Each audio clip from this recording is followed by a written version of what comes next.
자, 요새 실무 시즌이라서 여러분들 되게 막 실무 많이 푸시고 있을 텐데, 근데 문제는 이 국어 실무를 그냥 시간 재고 풀고 틀린 거 고쳐보고 뭐 해설 강의를 본다고 해가지고 점수가 막 엄청 오르지는 않습니다. 당장 저희 9월 평가원 같은 경우를 생각해 보셔도 뭐 9평을 그냥 풀고 틀린 거 고쳐보고 해강을 본다고 해서 점수가 오르는 건 아니거든요. 여러분들이 이 영상을 9평 전에 보고 계실 수도 있고 9평 끝나고 보고 계실 수도 있겠지만 9평을 친 후에 이거를 꼭 하셨으면 좋겠어서 영상을 제가 준비해 봤습니다. 당장 9평부터 시작해 보시면 좋을 것 같아요. 당장 9평부터. 자, 어떤 걸 해야 되느냐? 모의고사 이 분석하는 방법.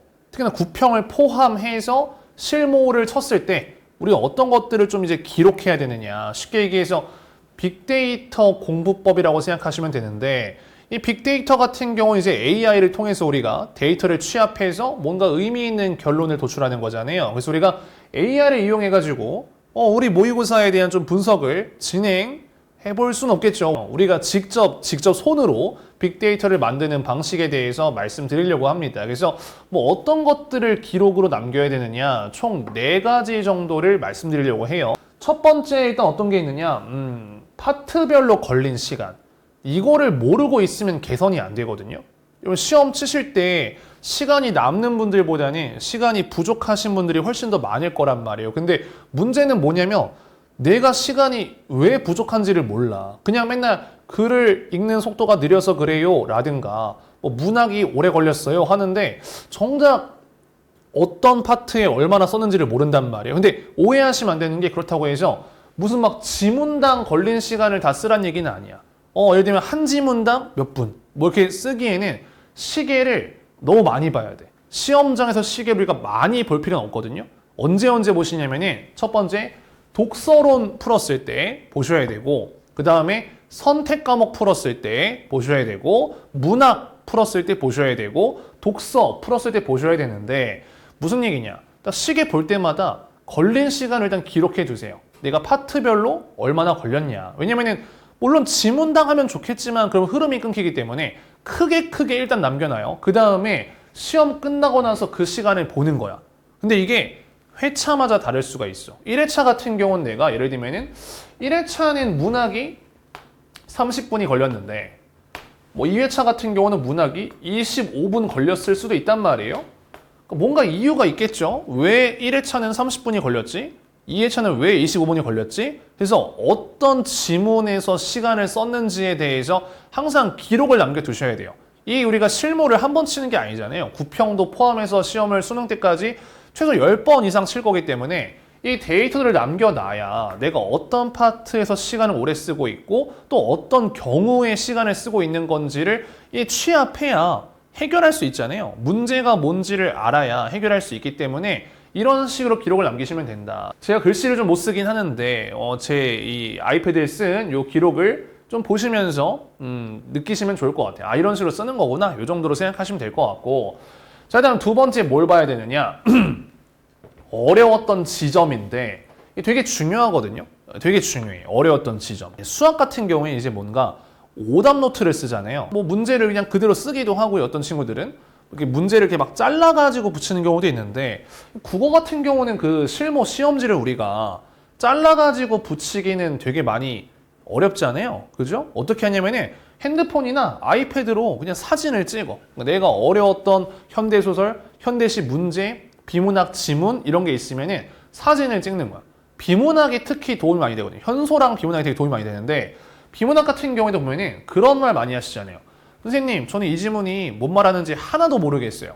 그러니까 진짜 하나도 이해가 안 가요. 하는데 솔직히 하나도 이해가 안 가는 지문은 없거든요. 뭔가 글을 읽어 나가다 보면은 그 뭔가 말리는 구간이 분명히 있어요. 뭔가 글이 튕기기 시작하는 그 지점이 있단 말이에요. 그래서 그 지점이 어딘지를 체크하셔야 돼. 그래서 뭔가 1문단, 2문단까지는 괜찮았는데 내가 3문단부터 마탱이가 같다. 그러면은 이 3문단을 내가 어떻게 바라봤어야 됐을까? 라든가 또 저희 현장 같은 경우는 이감 같은 경우는 해설 강의를 제가 하기 때문에 제 해설 강의를 이제 보고 나서 비교한 다음에 강민이는 이런 식으로 읽었던 것 같아 해서 그 부분에 대해서 기록을 남기시면 좋을 것 같아요. 예를 들면은 뭐 정보량이 많은 구간인데 굳이 내가 이거 정보를 하나씩 기억할 필요는 없었는데 라든가 아니면 이 부분은 그림을 그렸으면 좋았을 텐데 이런 식으로 아니면은 또 앞에 있는 내용을 끌어다가 연결해서 이해했으면 됐을 텐데 그래서 지문 사진을 찍어가지고 뭔가 기록을 남기는 거예요. 뭔가 이런 식으로 해가지고 사진을 찍고 특정 구간에 대해서 기록을 남겨놓고 그런 것들이 쌓이면은 나중에 이걸 몰아서 봤을 때 내가 어떤 제재에 약하구나 또 어떤 경우에 글을 잘 못 읽는구나 이런 거를 아니까 그거에 대한 솔루션이 좀 쌓이다 보면은 어려움에 익숙해지는 것도 있고요. 그 다음에 점차 개선이 되겠죠. 한순간에 개선이 된다고 말하기는 어렵겠지만 같은 문제를 계속 내가 직시하고 느끼다 보면은 충분히 개선할 수 있을 거다. 두 번째 어려웠던 지점이었습니다. 그 다음 어떤 게 있냐? 세 번째인데요. 틀린 유형 및 이유입니다. 요건 좀 간단하게 남겨주시면 되는데 그러니까 틀린 유형이 좀 중요하거든요. 틀린 유형이. 그러니까 이런 케이스가 있을 수 있어요. 예를 들면은 내 느낌으로는 현대소설이 어렵다 생각해. 현대소설이 나는 어렵다 생각하고 못한다고 생각하는데 막상 기록을 보니까 현대소설은 틀리는 경우가 별로 없을 수가 있거든요.